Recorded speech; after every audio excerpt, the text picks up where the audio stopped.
Olá, você está no Expresso Isbel, aquele momento que a gente para aqui na nossa instituição, no nosso seminário, para conversar com gente interessante sobre assuntos interessantes. Você deve ter acompanhado o noticiário desde sábado para cá, toda essa invasão dos Estados Unidos e de Israel no Irã e, consequentemente, a morte do líder máximo do Irã, o Ayatollah Khamenei.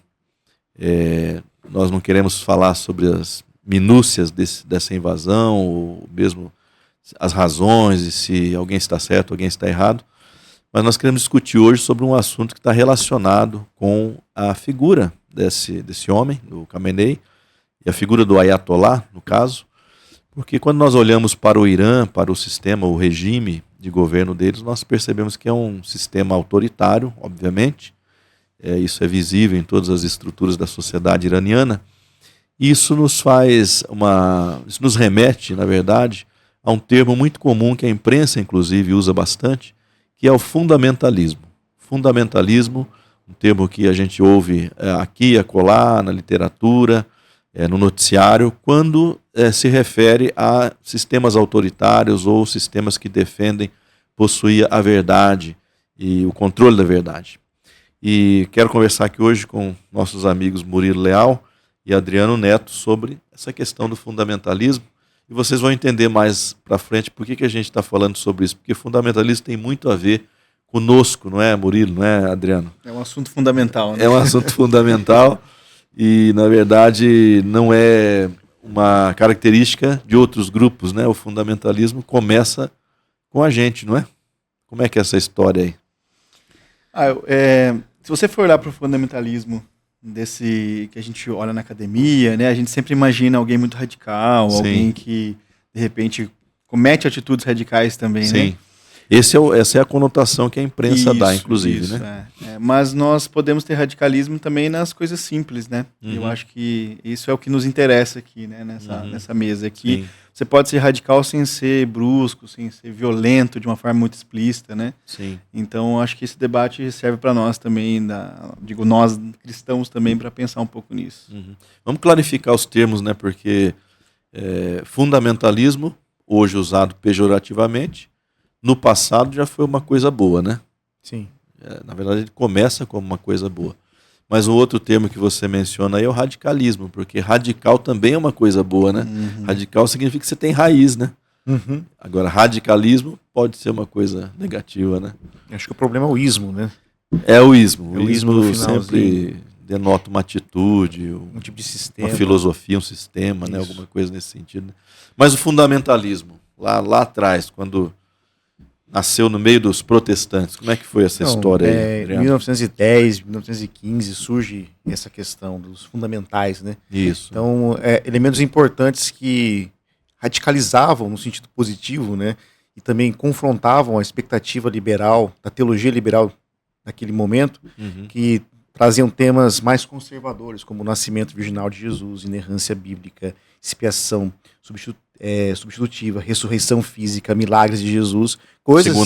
Segunda vinda, coisas que o liberalismo rompeu, né? Isso. Porque o liberalismo teológico ali do século XVIII, século XIX, ele rompe com a ideia de dogma. Uhum. Então, tudo que envolve a perspectiva do sobrenatural invadindo a história, isso acaba sendo jogado fora. Uhum. Então, Jesus é visto dentro de uma perspectiva moralizante, né? Com o passar do tempo, por exemplo, a gente encontra isso hoje no Jesus Seminar, nas buscas do Jesus, principalmente a segunda busca ali na história da pesquisa, Jesus é visto como um cínico, um filósofo cínico. Uhum. Né? Então, Totalmente destituído de divindade. De divindade Uhum. e também em alguns aspectos do contexto judaico que ele nasceu, né? Que ele viveu. Então, é uma forma de desjudaização de Jesus. Isso. Entre a primeira busca, já a terceira busca de Jesus histórico, já tem uma aproximação poderosa de Jesus com o seu contexto judaico. Uhum. Aí já entra num outro ponto, né?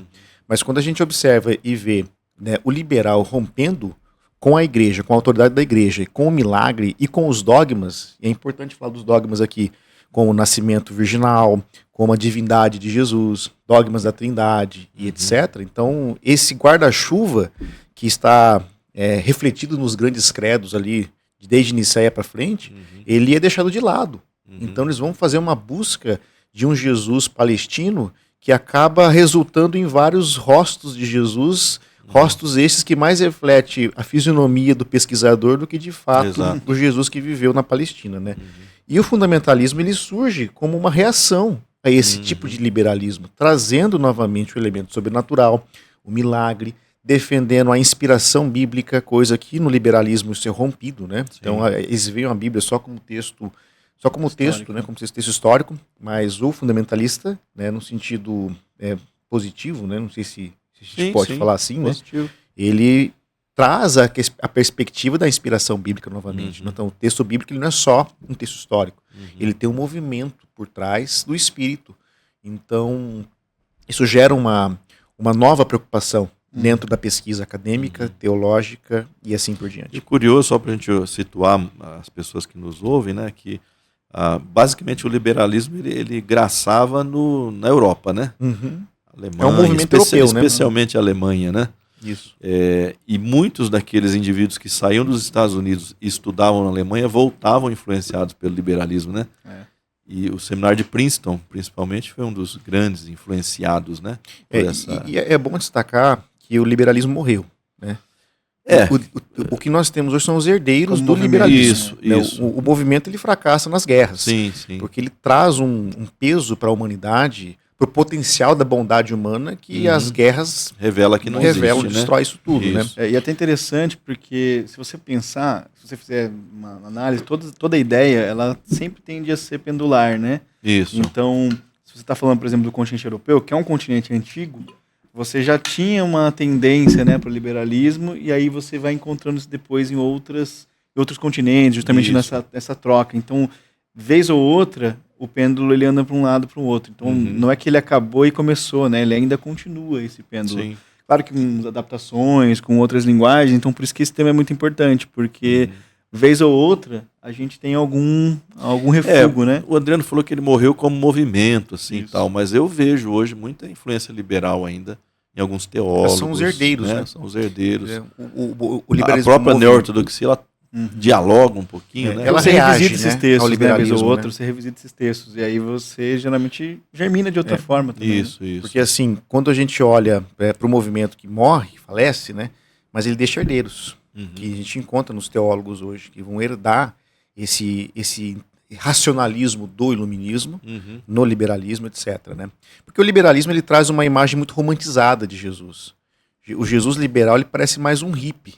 Né? Enquanto hoje nós temos um Jesus mais cínico dentro de um diálogo, né, da pesquisa que se aproxima dos liberais, no liberalismo mesmo nós temos um Jesus mais hippie, um Jesus muito romântico. Né? É assim com Friedrich Schleiermacher, não sei se pronunciar o nome do cara, que é tido como, vamos dizer assim, entre aspas, o pai do liberalismo. Né? Então nós temos a ideia do sentimento, da romantização chegando ali e tal. Mas aí eu fico pensando assim, a neo-ortodoxia ela entra como uma reação, né, ao liberalismo. Né? O Karl Barth mesmo ele chuta, né, o pó da barraca.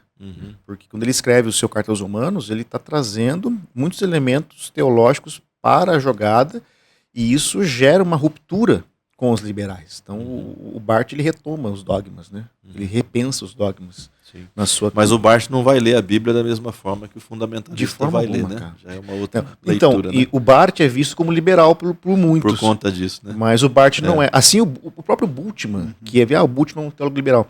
Não, o Bultmann é um teólogo que reage também ao liberalismo. Sim. Porque quando ele chega para questionar a busca do Jesus histórico feito pelos liberais, principalmente na tentativa de reconstruir um Jesus palestino, o Bultmann ele esvazia historicamente a pesquisa, vou colocar esse esvaziar aqui entre aspas, porque ele vai dizer assim, para mim não importa chegar no Jesus histórico da Palestina, o que importa é a mensagem, é o querigma que ele deixa. Né? Os seus alunos não, os alunos de Bultmann, Caseman, por exemplo, ele já vai fazer uma crítica ao Bultmann trazendo a história novamente.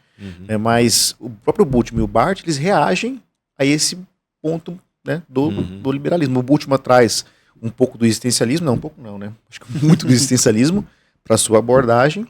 E o Barth ele faz essa crítica trazendo os elementos do dogma novamente repensados, não fundamentalisticamente, Exato. mas agora com esse debate, com esse diálogo, com as questões que envolvem a crítica histórica, etc. Né? Que trouxe eu sempre vejo o Barth assim, se o Se o fundamentalista dizia a Bíblia é a palavra de Deus, o Barth diria a Bíblia contém a palavra de Deus. Exatamente. Né? A Bíblia é testemunho dos atos de Deus. Né? O Barth ele é dialético. Né? Isso. Ele traz a teologia dialética para o debate. E isso é mal visto por fundamentalista, claro, porque ele vai falar como assim, contém ou ela é? Né? Isso, obviamente.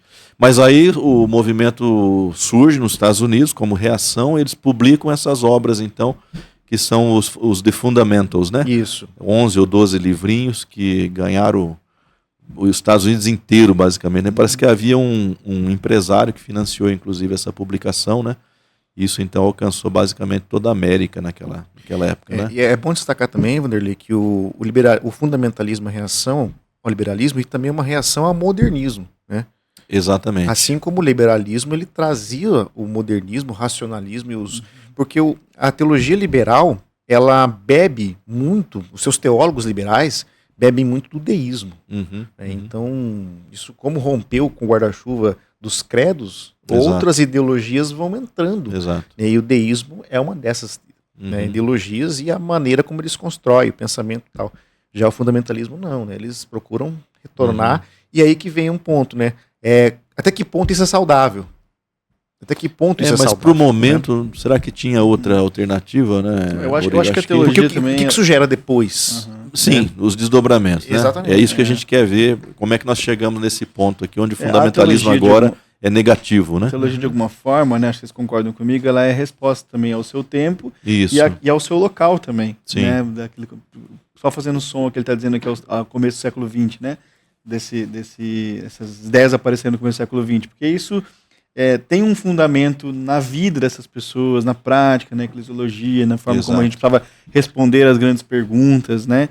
Então, por isso que eu falei que aquela hora que é pendular, né? Porque em alguns momentos a gente encontra ideias mais revolucionárias, vamos dizer assim, nesse termo, e às vezes a gente precisa voltar um pouquinho para cá, né? Então, as perguntas que estão sendo feitas naquele momento talvez gerem a teologia e a resposta daquele momento também, né? Eu acho que isso que Adriano levantou da questão da modernidade. Então você tem uma revolução científica, né, a todo vapor, você tem os valores da modernidade ali, você tem o liberalismo afetando inclusive denominações históricas, já batistas, presbiterianos, metodistas, né? E aí eu vejo que tem essa reação fundamentalista, mas ela não é isolada, né? Se você pensar também no pentecostalismo, ele também é uma reação, não é? E quase que simultâneo com o fundamentalismo, né? Porque se a gente colocar o fundamentalismo em 1910, 1915, a publicação desse material, e você voltar 5, 10 ou 15 anos, você vai perceber que alguns grupos já estavam desconfortáveis também com aquela teologia árida, com aquela teologia seca, né? Com aquilo que não tinha muita vida. Porque essa foi a queixa do Barth, né? O Barth vai para a igreja pregar e ele descobre que a formação liberal dele não tem valor algum para as pessoas, né? Eu acho que aqueles que seriam os pentecostais depois já estavam percebendo isso também, né? E o movimento pentecostal pode ser uma resposta também a essa aridez, né? O movimento do Espírito para poder reavivar essa teologia. É por isso que eu penso também assim, né? A construção da escola teológica, vamos dizer assim, ela tem a ver também com essa resposta, né? Da vida da igreja também em algum momento. Exatamente. É claro que em alguns momentos elas começa na academia e invade a igreja, mas em alguns momentos também a igreja dá uma resposta a isso. Né? Então, exatamente. Esses meninos todos que estudavam, tinham uma formação, foram para o púlpito, e aí você percebe se aquilo tem vida, não tem, se aquilo responde às perguntas fundamentais. Né? Então, esse também é um bom medidor. Né? E, por vezes, é melhor eu ser fundamentalista, dependendo de quem me ouve, né? Ou do momento que eu estou, e, por vezes... Eu preciso dar um novo ar para essa teologia, né? Airar ela um pouco mais. Então, isso é interessante. Mas tem né? aquela pressão que a sociedade exerce, porque se você está defendendo nascimento virginal, a inerrância bíblica, uma série de coisas, numa sociedade que está ganhando um contorno científico, você se sente meio deslocado também, isso, né? E aí você tem que se posicionar. Ou eu abraço, de fato, essa nova tendência, né? A gente tem que lembrar que entre os católicos aconteceu a mesma coisa, né? O próprio concílio lá de 1851, ele é um concílio antimoderno, né? É um concílio para rebater toda a modernidade, todos os avanços científicos, né? O Vaticano II depois o Vaticano I no caso, né? O Vaticano II é que vai tentar redimir aquela situação. Não é né? à toa que muitos católicos criticam o Vaticano II. Exatamente. Porque é um aceno Abriu-se positivo à demais, modernidade. um afrouxamento. É um aceno positivo, exato. E o Vaticano I não, ele rompe com a modernidade, né? Ele valoriza de novo, apesar que tem alguns dogmas complicados ali, né? Mas ele valoriza de novo a questão da igreja, da autoridade da igreja, da revelação, etc. e tal, né? Quando você fala abraçar, o que você quer dizer no ponto, ou se abraça o fundamentalismo ou se abraça o outro movimento? Qual seria esse outro Eu estou movimento? pensando no cidadão comum, até mesmo no cristão, que ele está entre dois mundos, né? Tá. Ele está no limiar de dois mundos.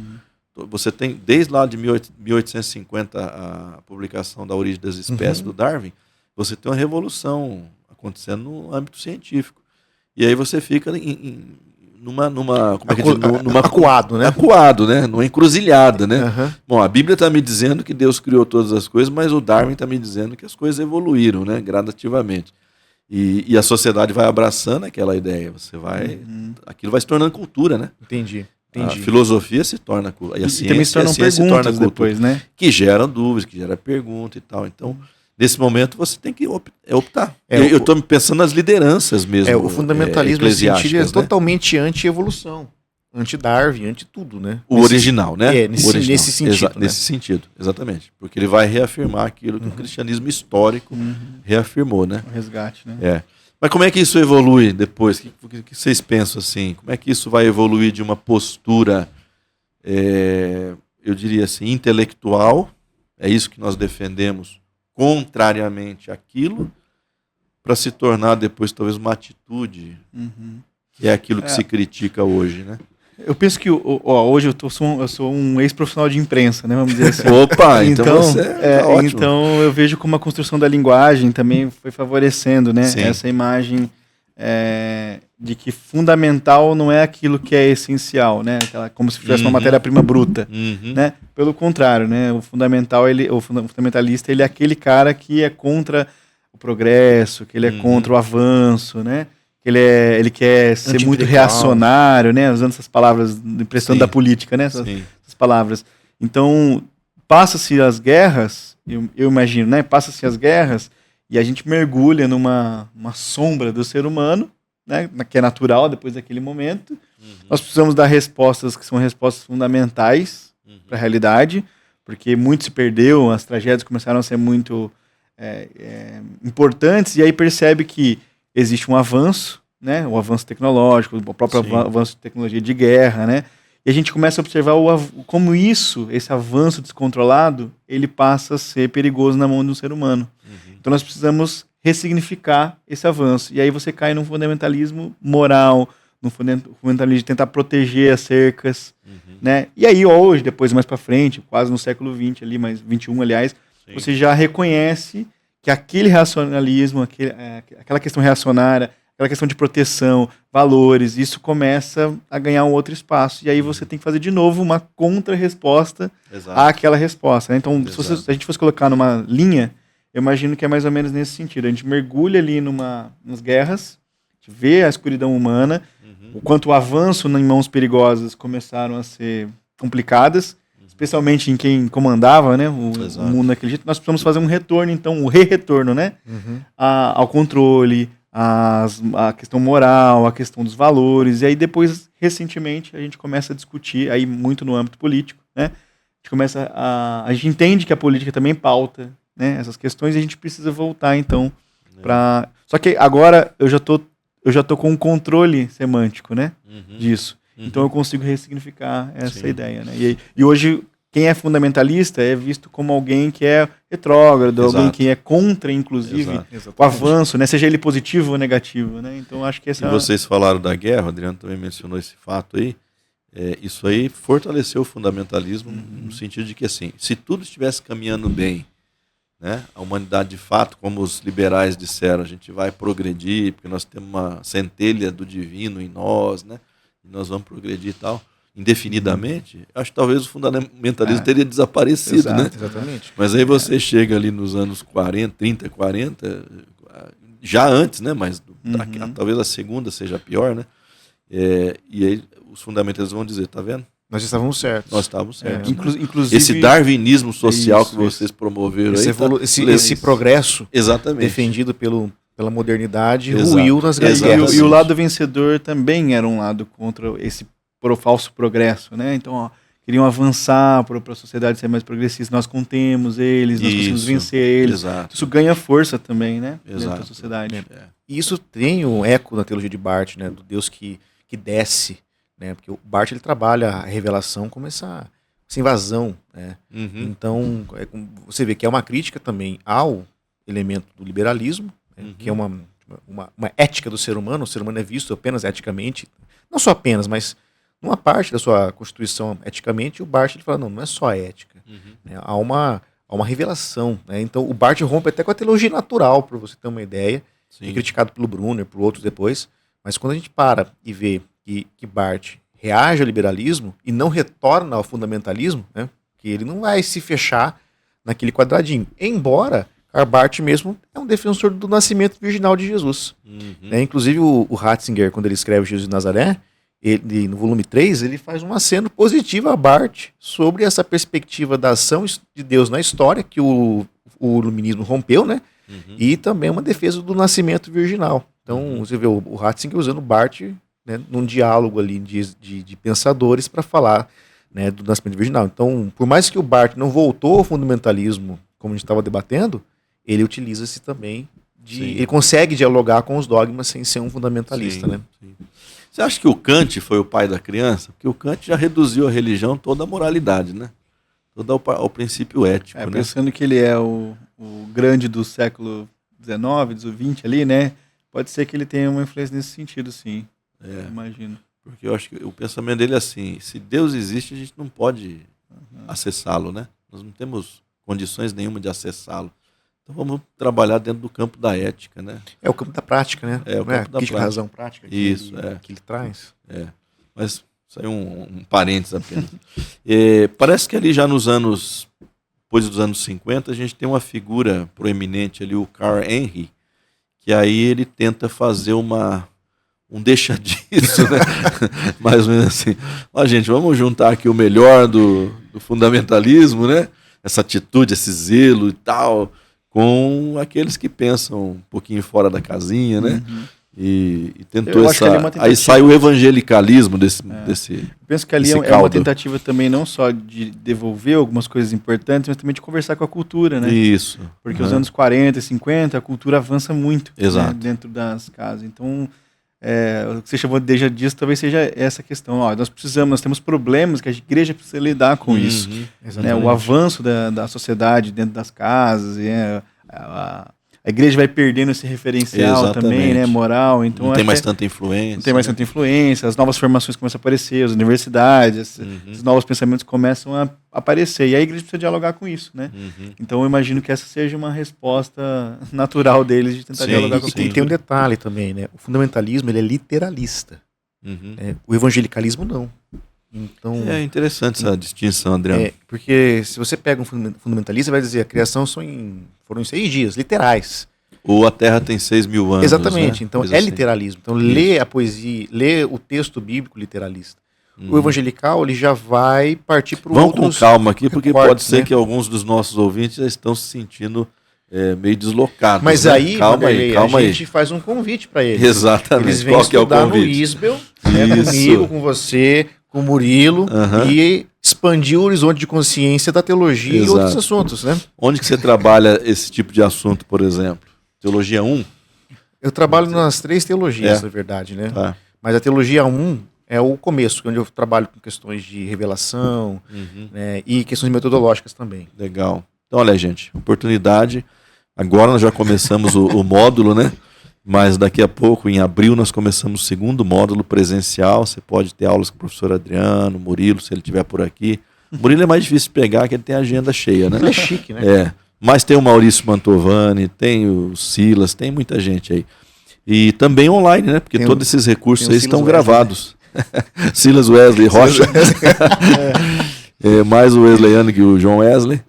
E nós temos aí também gravados materiais no EAD, né? Então, diversas maneiras de você expandir um pouco o conhecimento nessa área teológica que é tão importante evita, né, de a gente cair em armadilhas aí conceituais, de ficar brigando por aquilo que Jesus não brigaria hoje em dia, né, especialmente.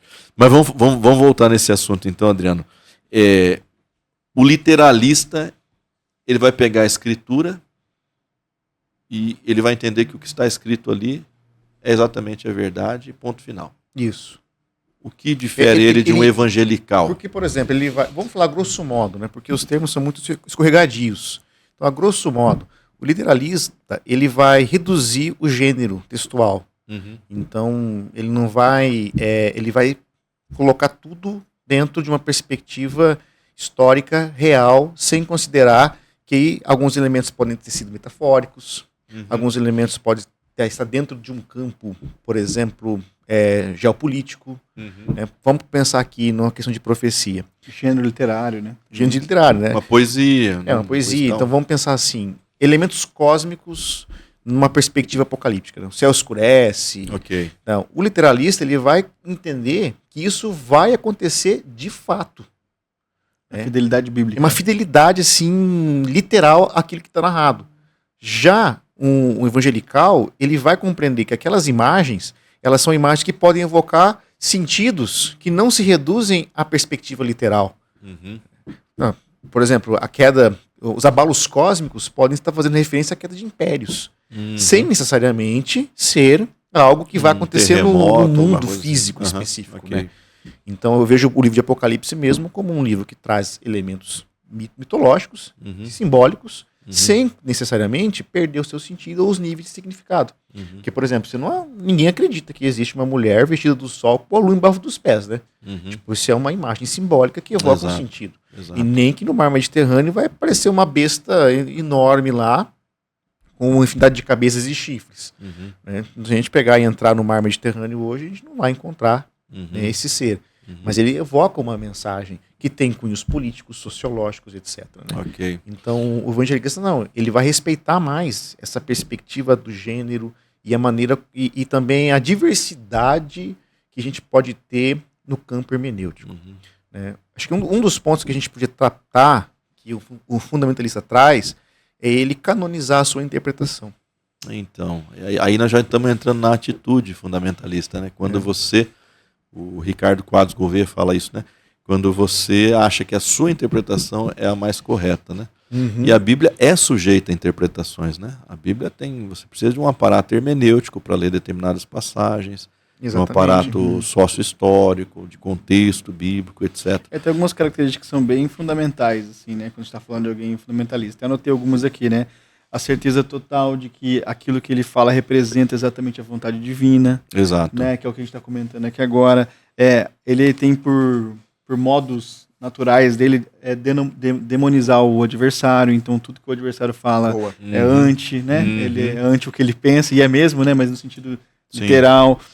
A sacralização dos seus próprios pressupostos, né? A ausência de autocrítica, que eu acho que esse é um fundamental, né? Aquele que tem um entendimento e não consegue fazer autocrítica daquela ideia. Sim. E a autocrítica não é só ir contra o que ele está pensando, mas talvez entender assim, de onde veio essa ideia, né? De onde que eu tirei isso, quais são a base teórica disso, né? Às vezes muitos dos fundamentalistas só repetem, né? Tem aquele automatismo natural. A supressão da pluralidade também é uma outra questão. Então, não só eu falo, mas eu não deixo ninguém falar também. Né? Então, essas são algumas características de pessoas que tendem a ser mais fundamentalistas. Eu acho que o fundamentalista ele não consegue separar o texto do evento. Ele confunde as duas coisas. Mas quando a gente ultrapassa esses limites e entende que o evento é mediado pelo texto, e que para que eu entenda o sentido que aquele texto está comunicando, eu preciso de dados, e muitos dados estão até mesmo fora do ambiente bíblico. Exato. Então eu preciso ir para a história, para a arqueologia, eu preciso ir para textos extracanônicos, que me forneçam dados, porque, gente, o evento em si, ele é praticamente irrecuperável. Ninguém consegue chegar no evento em si, a não ser que a gente tivesse uma câmera que tivesse filmado aquilo. Né? Mas como que eu chego nesse evento?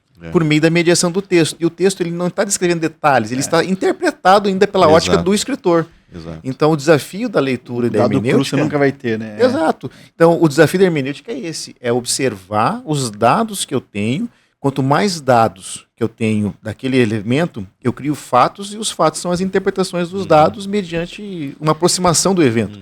Eu acho que o fundamentalista, ele não trabalha com aproximações de sentido.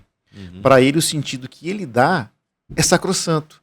Mas uma outra vertente que a gente vê na hermenêutica é que nós, ao lermos o texto, nós estamos nos aproximando do sentido sem ser os donos do sentido. Né? Então, é difícil quando você vê um fundamentalista, você conversa com ele, principalmente no campo da teologia, quando alguém vem na nossa sala, ou coisa do tipo. Uma vez eu ouvi uma pessoa falar assim, eu fui na uma aula de teologia para ver se ele estava falando, se ele estava de acordo com a palavra de Deus.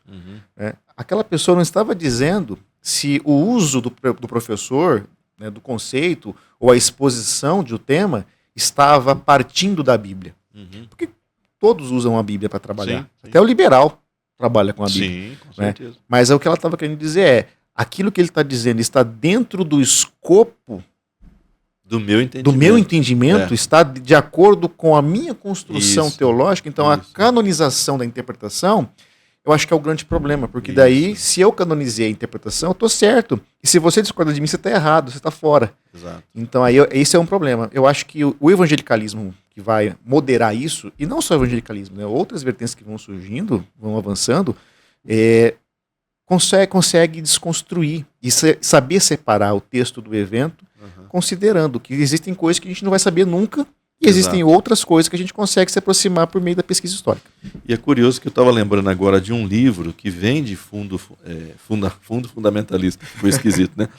Mas ele vem desse contexto, só que assim, ele está tentando fazer esse diálogo. É um livro chamado O Alicerce da Autoridade Bíblica, de James Montgomery Boyce. E lá ele fala assim, olha, a gente não vai interpretar literalmente uma situação da Bíblia, ou dizer que ela diverge daquilo que a ciência compreende, porque nós precisamos entender como a cabeça do indivíduo funcionava no contexto bíblico e no contexto da redação. Então ele diz assim, se um autor, um salmista tal, por exemplo, diz que o sol nasce, ele não está afirmando que cientificamente o sol nasce ou morre todos os dias, mas é a compreensão que ele tem daquele universo. Agora a ciência vai dizer que a gente tem uma órbita, etc. e tal, e nós chamamos isso de o sol nascer, o sol se pôr, etc. e tal. Mas não há erro na escritura nesse sentido, porque nós temos que respeitar aquela consciência, aquela compreensão limitada, inclusive, do autor e das pessoas que estão vivenciando ali. A gente vê essa questão que o Adriano trouxe aqui, por exemplo, no recorte que a gente fez no início, né, dentro do universo ali do Irã, é interessante que eu estava lendo notícias sobre os fatos, né, até para estar aqui conversando, e eu percebi que a diferença entre as duas vertentes, xiita e sunita, é exatamente essa questão interpretativa. Né? Olha assim, então, o Maomé morre, e aí a interpretação é quem é o sucessor de Maomé. Exato. E aí, a partir dessa interpretação, que eu consigo criar as vertentes, que um é mais radical e outro não. Né? Então, só para corroborar com isso que ele está falando, né? Sim. Se você interpreta do ponto de vista de sacralizar a sua interpretação, você tende a tomar pressupostos específicos. Exatamente, e porque comportamentos específicos, né? De modo que você não consegue nem negociar, né? Exato. Porque o seu pressuposto até anula do outro E chega um ponto que você não consegue mais reverter o processo. Isso, porque, exato. por exemplo, me parece que lá você tem 88 intérpretes do xiitismo, que são as pessoas autorizadas que estudaram para isso. É uma espécie de magistério. É um magistério. Então você tem esses 88 intérpretes que já chegaram a uma conclusão de como deve funcionar a Sharia, por exemplo. Né? Como é que você vai reverter uma situação dessa? Quando, historicamente, um grupo de pessoas que foi se renovando já estabeleceu aquela interpretação. Então, ainda que Maomé voltasse à vida e dissesse, não é isso que eu quis dizer, pode ser que ele seria rejeitado pelos intérpretes. Como eu às vezes penso, viu, Adriano, que se Jesus voltasse e falasse, não foi isso que eu quis dizer, a gente pegaria ele e colocaria numa cruz de novo e falaria assim, cala a boca que você não está entendendo, nós entendemos o texto, né? Eu quero pegar aqui a tua habilidade na área da psicologia, né, o teu conhecimento, para chamar aqui uma fala do Adriano e de novo voltar lá no Kant, né? O Kant é uma figura assim, importante. O Kant dizia assim, a gente não tem acesso ao númenos, a gente só tem acesso ao fenômeno. Expliquei o que é números para o nosso O número é a natureza última daquele objeto. É aquilo que está inacessível. Né? Lá na linguagem do Platão, talvez seria o mundo das ideias, alguma coisa nesse sentido. Mas ele diz, eu não posso dizer qual é a natureza última desse objeto aqui, mas ao lidar com o objeto, fenomenologicamente, eu consigo dizer que isso aqui é uma caneta, que isso aqui escreve, que isso aqui é azul, etc. E tal. A gente, às vezes, tem que levar isso em consideração a olhar para a Bíblia, né, Adriano? Porque você falou, nem o autor, às vezes, entendeu a natureza última daquilo que ele estava presenciando. Corroborando o que você está falando, antes do Murilo falar, o fundamentalista, a grosso modo, acredita numa certa univocidade de sentido. Exato. Como se ele conseguisse, de alguma forma, extrair a mente do autor. Exatamente. Porque, cara, mas a gente não consegue saber exatamente o que você está pensando na minha frente aqui agora. Lógico, eu acredito que há sim uma perspectiva hermenêutica de buscar uma intencionalidade autoral, porque quem escreve tentando comunicar alguma coisa. Exatamente. Mas a univocidade de sentido, como se fosse um sentido único, que a gente vai extrair por meio da exegese da mente de um autor bíblico, isso aí é muito complicado. Que a gente muitas vezes está pregando e fala assim, olha, o que esse cara quis dizer, né? O que esse cara pensou, cara, foi isso. Ele pensava exato, psicologicamente falando, não dá, né, Murilo? Ainda mais quando você trata com um lapso de tempo tão grande assim. É interessante, a gente estava conversando antes sobre o apóstolo Paulo, lá na sala, e a gente estava falando justamente disso, né? Que se Paulo soubesse que esse texto ia ser eternizado, ou ele teria reescrito 1000 vezes, né? Ou teria, por exemplo, a carta aos Romanos deveria ter uns 50 capítulos, isso, né? Mais ou menos. Mas é isso que você está querendo dizer, né? Ele escreveria igual o Bart, né? Ele faria uma sistemática paulina inteira, né? O que eu quero dizer com isso, né? É bem o que você está comentando aqui. Não existe, talvez nem no fenômeno, lá na origem do fenômeno, uma intencionalidade de uma única voz, por exemplo. É porque a gente não consegue rastrear isso. A gente tem elementos ali para entender quais eram os contextos, né, com o que significava os conceitos específicos, mas isso tem uma grande dificuldade. Agora, do ponto de vista da psicologia, eu penso que, não sei se vocês já repararam como aquele que tem uma interpretação única para a coisa, ele acredita que ele descobriu alguma coisa, né? De modo que ninguém talvez tenha entendido daquela forma. E aí eu penso que esses movimentos, né, fundamentalistas, eles partem de uma intenção própria. Então, se eu quero, por exemplo, gerar um caos moral, não, um ajuste moral, eu tiro um pedaço do texto, fundamento, cria todo um prédio em cima daquele texto e eu consigo defender tranquilamente. Então, ele tem uso político. Uso político, às vezes o uso de estrutura mesmo, de poder, né? Então, a gente vê isso também. Eu vejo que o que a gente não consegue entender é como aquele sujeito vai usar, mas a gente sabe que ele pode usar de uma maneira muito ruim, se ele constrói um edifício inteiro em cima de um fundamento específico, né? Você veja, as escrituras, elas têm vários fundamentos, é como um prédio com muitos pilares. Se eu construo o prédio inteiro em um pilar só, eu até consigo fazer isso. Sim. Né? E é o que a gente vê numa teologia de maneira descuidada, né? Sim. Mas eu consigo fazer isso. A gente tem seitas inteiras baseadas em um pilar. Né? Ou a gente tem leis morais baseadas inteiras em um pilar.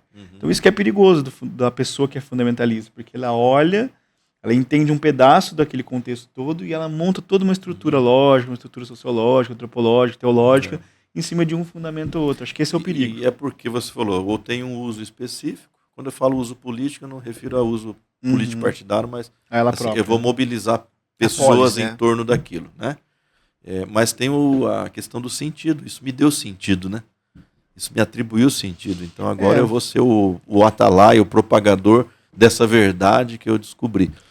Assim, isso nos coloca num subjetivismo? Eu acho que de forma alguma. Não sei se vocês concordam.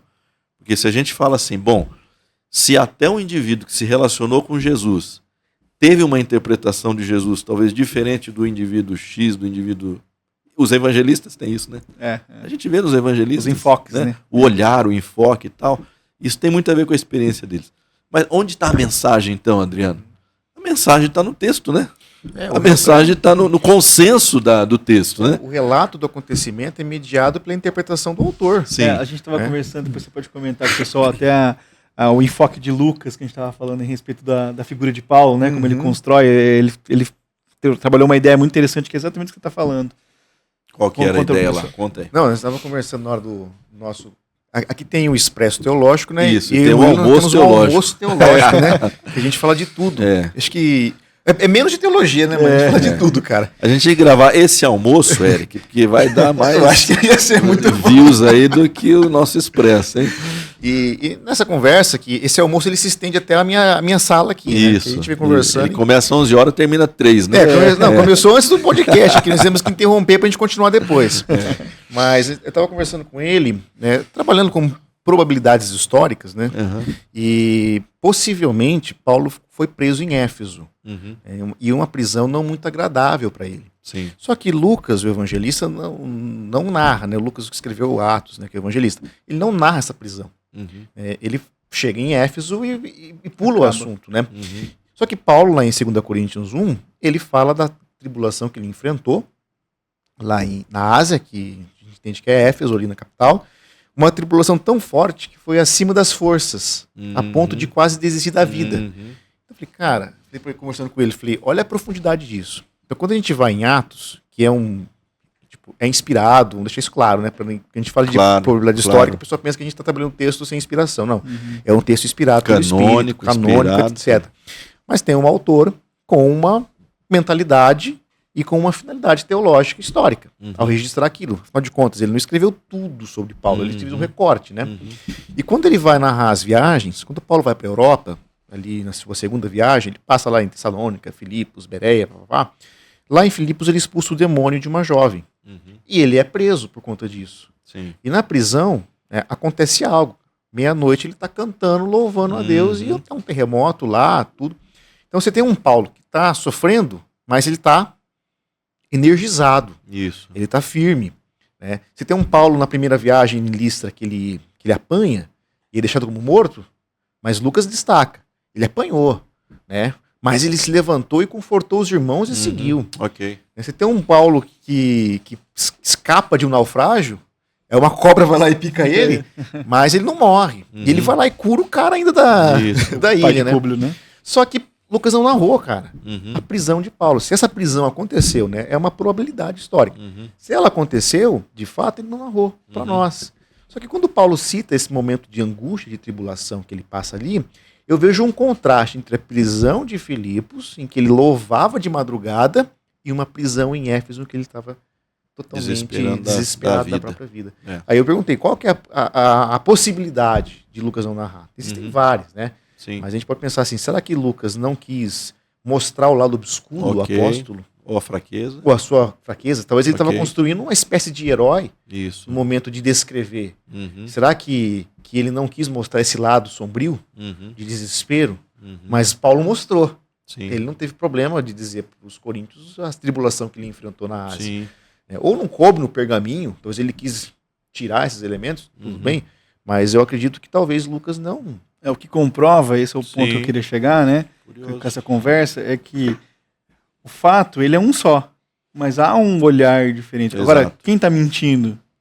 Nenhum dos dois. Nenhum dos dois. Exatamente. Eles estão olhando de pontos diferentes, Nem né? podemos falar em mentira, né? Nem é um termo que cabe, né? Exato. Só que quando a gente olha e faz uma análise baseada em outro, a gente pode olhar e parecem contraditórios. Ou não somativa, né? Sim. Mas, na verdade, existem duas visões diferentes. O que eu quero dizer, eu posso muito bem olhar para o apóstolo Paulo e dizer, construir um fundamento inteiro, uma seita inteira, uma religião inteira, falando, o sofrimento é que importa, o sofrimento vai transformar você em um grande apóstolo. Ou eu posso olhar do ponto de vista de Lucas lá em Atos e olhar e falar assim, não, na verdade é o contrário. Você tem que perseguir, se baterem, você segue, levanta e vai. E o texto, o fato, é o mesmo. E você pode juntar os dois. É aí que está a riqueza, né? Não, porque você pode falar, né, o apóstolo Paulo no momento de tribulação, ele louvou a Deus. Sim. Só que o mesmo Paulo no momento de tribulação também desesperou. Porque quando a gente expõe a nossa vulnerabilidade, eu acho que isso é muito bacana, né, ter essa transparência, outras pessoas que também são vulneráveis, ela acaba associando isso. Porque quando você traz só um elemento do super-herói, né, do Paulo forte, do Pedro forte, etc., aquele que está vivendo a vulnerabilidade, que todo mundo tem insuficiências. Ele acaba não atingindo aquele objetivo, porque ele nunca vai chegar naquilo lá, cara.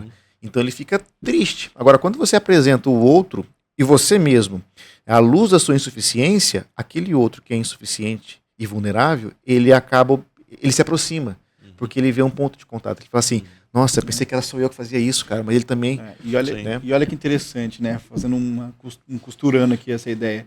O fundamentalista é o cara que não demonstra vulnerabilidade. Sim.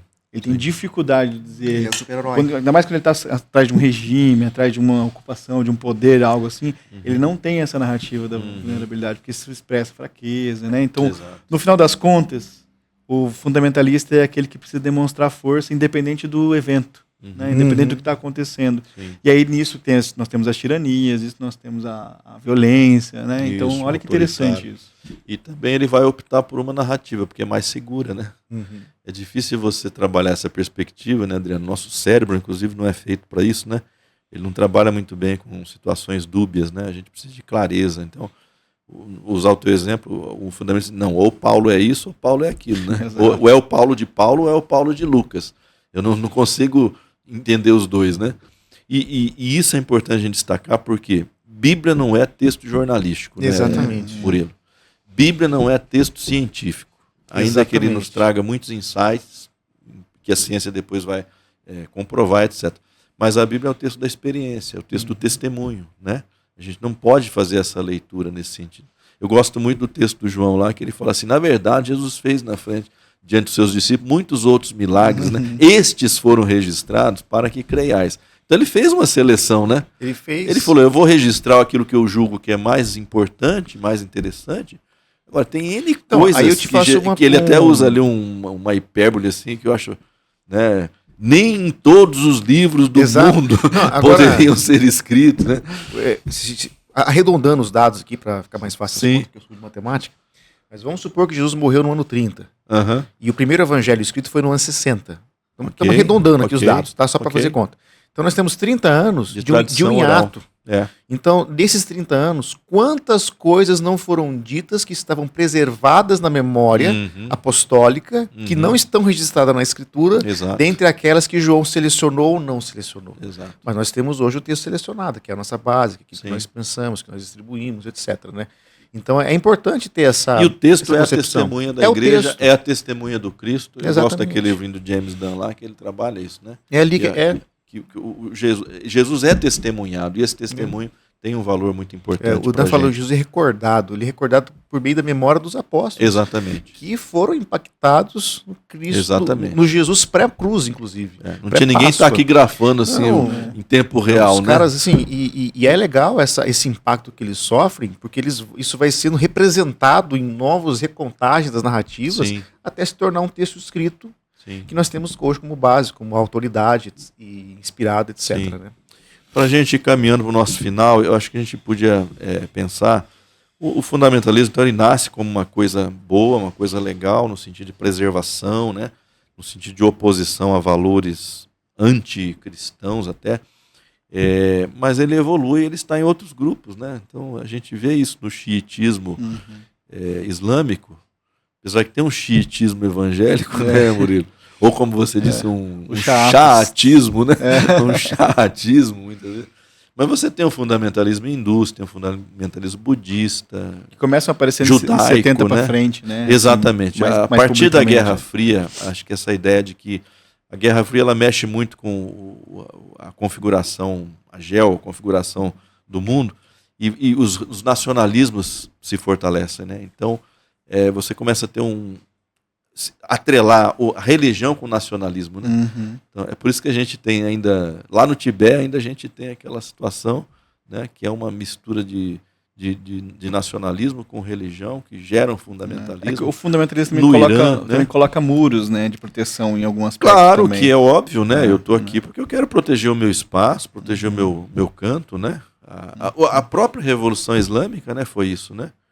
Quando Khomeini faz a Revolução em 79, é porque ele percebeu que ter um mandatário muito servo dos Estados Unidos era ruim para a cultura dele, para a religião dele e para o país dele. Então, quando aquele mandatário, que era o Reza, né? Reza Pahlavi, ele fraqueja, eles automaticamente tomam conta, né? Porque eles querem proteger os seus valores, né? Então, o fundamentalismo tem muito disso quando ele caminha pareado e ele começa numa ideia também, né? Porque é o caso do Ayatollah, né? Ele estava na França exilado, ele gravava as fitas, né? Pelo menos do que eu vi lá, e ele Isso, enviava as fitas, e essas isso. fitas ganhavam, Subvertia, né? subvertiam, né? É. Então isso foi sendo criado através de uma ideia também, Exato. né? Essa ideia de autoproteção, essa ideia de Aham. precisamos preservar os nossos valores, Sim. né? Aquilo que é fundamental para nossa sociedade, os avanços. E aí a gente pode repetir, não necessariamente é negativo quando você está... Quando o resgate é real. Você tem um projeto, né? Uhum. Um projeto de resgate. Mas depois, fatalmente, o fundamentalismo se torna, me parece que esse é o ciclo dele, né? O problema Ele é que se ele torna significa hoje, dominante. Exatamente. E aí ele se torna a atitude fundamentalista, que dentro daqueles princípios que você falou, né? Eu rejeito o outro, demonizo o outro. eu não Hoje converso mais, no nosso né? contexto, né? Quando a gente está falando, por exemplo, da internet, né? Dos teólogos da internet, a gente já encontra isso. Né? Você encontra Bastante, gente até resgatando gente do passado, né? Dizendo, elas diziam lá, né? Então, veja se isso não é um fundamentalismo, dizer, vocês avançaram demais, né? Deixa eu fazer um parênteses aqui. Às vezes a gente posta um vídeo do Isbel, né, Adriano? E a gente vê comentários dessa natureza, né? Ah, é? O Adriano já foi chamado de herege, né? Maurício, eu, porque a pessoa discorda daquele ponto e ela te rotula como sei lá, um herege, um liberal, sei lá o que mais. Mas que é o oposto dele. Mas né? a gente perguntar para essa pessoa o que é um herege, o que é um liberal, ela não sabe responder. Dificilmente. É, Porque o fundamentalista assim, de internet, ele é raso normalmente, isso, né? isso. Ele tem a ver com o fundamentalismo próprio, né? Isso. O que eu penso e tal. Isso. Então, é mais pobre ainda, né? É. Só que isso é muito interessante. A gente conversa de vez em quando também aqui e a gente percebe isso como o fundamentalista ruim é sempre aquele que discorda de mim, né? Então, ou eu estou na vanguarda, 100%, né? Ou eu sou extremamente progressista e eu quero romper com tudo, né? Ou ao contrário, eu quero preservar tudo, de modo que essa máquina não roda, né? Não avança o necessário, mas também não sai do lugar do necessário, né? Então, isso vai também muito nesse modelo nosso de sociedade que a gente tem vivido hoje. Exato. Essas coisas também... De polarização. Né? De polarização, então isso também aparece bastante, né? Então é interessante a gente observar que a gente fica pensando nisso, né? Isso é lá no Irã, né? Não.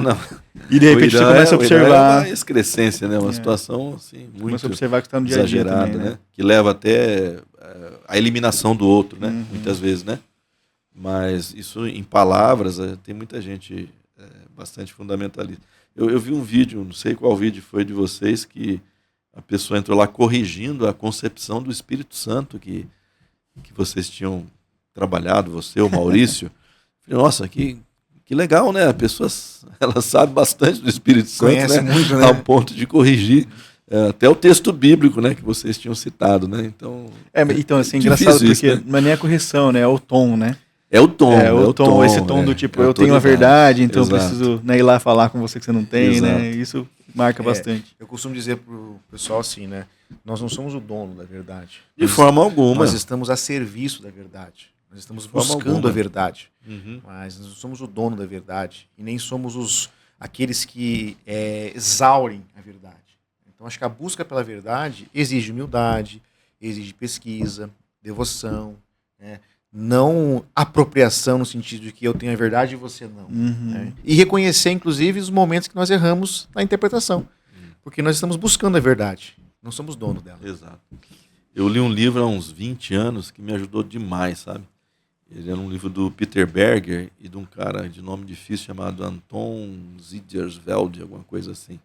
Ele chama Em Favor da Dúvida, Como Ter Convicções Sem Ser um Fanático. Olha que legal, cara. Esse livro é fantástico. Devo ter ele em casa. Nossa, ele está sendo vendido a R$380 aqui.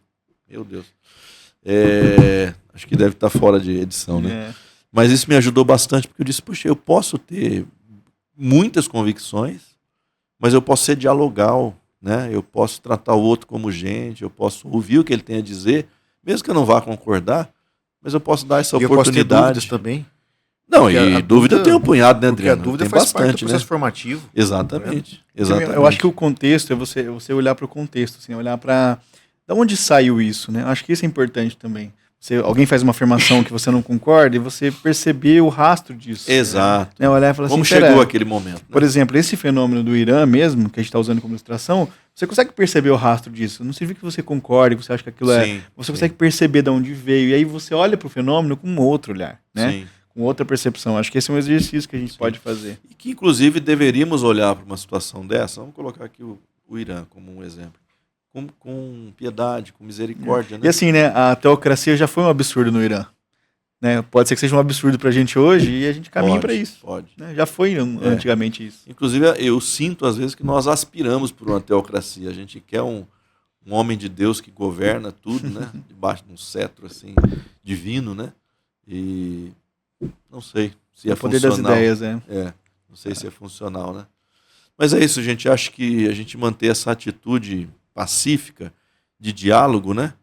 E sempre, claro, buscar fortalecer as nossas convicções, mas sempre com aquele espacinho para preciso aprender algo, preciso eu queria só de algo deixar, mais, né? eu queria só deixar 2 textos que a gente separou aqui. Opa, ótimo. Porque eu penso que A gente quase não leu o texto Até bíblico mesmo porque hoje, nós hein? somos evangélicos, né? Exatamente. não Os evangélicos não leram o texto bíblico vou hoje. deixar Vamos o ler. texto para os fundamentalistas não falar que a gente não leu o texto. Isso. Né? Mas esse é o primeiro comentário lá. Mas é assim, Paulo, quando ele está em Romanos capítulo 10, ele fala o seguinte, ó, se referindo a alguns irmãos, ele fala assim, eles têm o zelo por Deus, mas não o entendimento. Ok. O que ele está querendo dizer? Que você tem sim um zelo, um cuidado por Deus, mas que você não tem entendimento de quem está por trás dessa palavra. Exatamente. Eu costumo dizer lá na psicologia, assim, é muito possível que você esteja com a razão e mesmo assim passe por cima da outra pessoa. Aham. Né? Você pode estar certo. E errado. E às vezes usa isso, né? Fala, Você pode estar certo e e errado ao mesmo tempo. tempo. Dizer, não, eu tenho razão, né? Tá vendo como eu tenho razão? E aí você passa por cima, né? Então a relação é preservada. E um outro texto que eu acho interessante, só para balizar nosso papo aqui, Sim. Jesus diz algo muito forte aos discípulos, lá em João capítulo 16, verso 2. Ele fala assim, ó, se referindo ao que aconteceria, né? Vem a hora em que todo aquele que matar vocês pensará que está prestando culto a Deus. Olha, Se o próprio Deus, né, falou que seria assim, interessante. interessante como isso é muito real na nossa Você nossa pode vida ser hoje, né? zeloso, bastante fundamentalista. E o próprio Cristo, né, tá dizendo aqui que é possível Sim, tá fazendo você a coisa prestar culto a errada. Deus e matar o outro. O próprio Paulo vai dizer em outros momentos que ele também julgava que estava fazendo tudo certo, né? Perseguindo o cristão, prendendo. Perseguindo ferozmente, né? Ele Ferozmente, mesmo não é fala só isso. perseguindo, é ferozmente. Com zelo. Com zelo, com né? zelo. É. Paulo foi um fundamentalista em certo sentido, na atitude, né? Na atitude, quando ele fala que ele foi membro da seita mais severa do judaísmo, né? E, então, acho que isso nos ajuda a pensar, né, algumas coisas. Eu tenho uma ilustração que eu sempre conto na aula, conto em podcast, conto em todo lugar que eu posso, mensagem, que assim, não é ilustração, é na verdade uma analogia, né? Eu digo assim, olha, eu não tenho medo de ler nada. Eu acho que o Adriano também, você, Murilo, não tem medo de encarar qualquer tipo de literatura, né? Eu já li todos os liberais que você pensar, li Nietzsche, li Kant, li toda essa galera aí, dos piores aos menos piores, né? A questão não é essa. A questão é o seguinte, quando você quer aprofundar no conhecimento, você tem que ter experiência com Deus. E aí eu uso aquela analogia que ninguém conhece mais, que outro dia até contei num podcast, o cara falou, o que é isso? Eu não ouvi falar disso. É o escafandro. Vocês vão me falar, o que é isso? Não, por favor. Conheço. O escafandro é um equipamento de mergulho usado antigamente na mineração e etc, né? Que o indivíduo entra, tem uma cápsula de metal na cabeça dele, né? Todo um macacão ali bem protegido e tal, bem resistente, e ligado com uma mangueira, né? Aquela esfera de metal, né? Tem um visor e tal, ligado com uma mangueira à superfície. Então ele desce, ele é protegido da pressão e lá ele respira e faz o trabalho dele e tal. Então, se você quer adentrar no conhecimento, você tem que ter um escafandro, né? Que vai te proteger nas altas profundidades. Teologia do escafandro. A teologia do escafandro, né? Aprendeu mais Porque você descendo lá, a pressão aumenta, a escuridão aumenta, né? O escafandro tinha também um farol, né? Mas Para tá iluminar. protegido. Mas você está protegido. Então, o que vai te fazer? O que vai te dar essa proteção? É a experiência. Eu tenho um amigo pastor que ele fala, ele também lê de tudo, é um cara assim que já passou pelos todos os neo-ateus que você pensar, ele já estudou, né?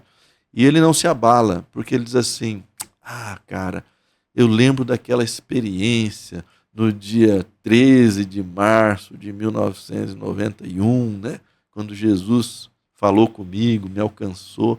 Não tem como eu dar ouvido para essa galera, né? Tá bem depois dessa fundamentado, experiência, você entendeu? Agora, se você não tem experiência com Deus, que é o João 7,17, né? Dá uma lida para nós lá depois. Se você não tem essa experiência com Deus, se você não tem essa predisposição, qualquer fundamentalista, ou qualquer ateu, ou qualquer liberal vai levar, vai fazer tua cabeça, né, Adriano? Exatamente. Acho que isso aí é básico, né? Posso ler aqui ainda? Pode. Fala assim, ó, se alguém quiser fazer a vontade dele, conhecerá a respeito da doutrina, se ela é de Deus ou se ela fala por mim mesmo. Qual que é o critério? É você conhecer a doutrina? Jesus não está dizendo que é isso. Não é você conhecer absolutamente a verdade. Na aula de Paulo... É você querer fazer a vontade de Deus. Na aula de Paulo no domingo, eu falei pro pessoal assim, né? Depois de todo aquele perrengue, o que fez com que Paulo permanecesse até o final, né? Não foi o autoconhecimento dele, não foi os 4 idiomas que ele falava, não foi nada disso. Nenhum. Foi a experiência com Jesus, né? Ressuscitado. É o que ele passou ao lado de Jesus. Exatamente. Então tem a ver com isso que você está falando. Então, tenha fundamentos, né? Mas que esse fundamento seja a tua experiência, sobretudo, né? E depois os conceitos, né? Depois as verdades, né? Eu queria terminar a minha fala com o texto joanino também. Nós estamos bem joaninos hoje. Hoje Só João. João 14, 21. Aquele que tem os meus mandamentos e os guarda, esse é o que me ama. E aquele que me ama será amado por meu Pai. E eu também o amarei e manifestarei a ele. No 23, respondeu Jesus: se alguém me ama, guardará a minha palavra. Essa é a tônica joanina, não é? Primeiro o afeto, primeiro a obediência, depois o conhecimento. E detalhe, o fundamento da obediência não é o medo. De jeito nenhum. É o amor. De jeito nenhum. E esse amor aqui não é um amor puramente sentimental ou o amor que se resvala do intelecto, mas é o amor relacional. Isso. Aquele da confiança, doador, da né? fidelidade, abnegado. né? E isso envolve também experiências. Sim. Então, Não é o amor de Schleiermacher, né? Que era um romântico. um sentimento. Exatamente. Mas a base, então, não é o medo, não é Sim. o terror, porque o fundamentalista ele trabalha com medo. Sim. Aqui é o amor. Sim. Oh, que benção essa palavra aí. Murilo, tem uma palavra final? Não, era isso aí. Isso aí. Então estamos fechando aqui, né? E que Deus tenha misericórdia daqueles que Voltar ao que é fundamental. seguem, né? Por um fundamentalismo negativo, pejorativo, prejudicial, e que a gente volte aos fundamentos, né? Amém. Aos fundamentos. Abraço. Até mais. Assalamu alaikum.